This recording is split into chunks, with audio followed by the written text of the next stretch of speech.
ទឹកដីខេត្តថ្មីកំពុងស្ពឺថ្លៃ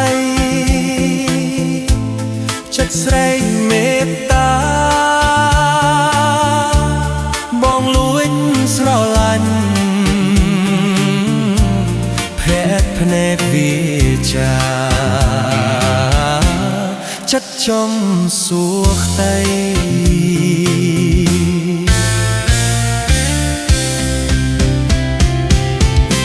ឃើញស្រីដើរកាត់ចិត្តបងស្ងាត់សូន្យ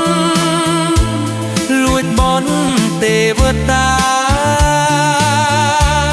សូមឲ្យរូបអូន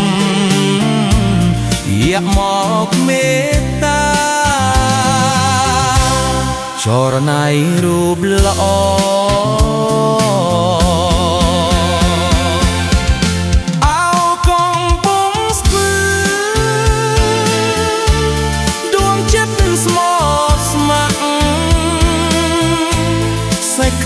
ស្នេហាលះក្នុងអរាមិនហ៊ានវាចាខ្លាចស្រីប្រកែ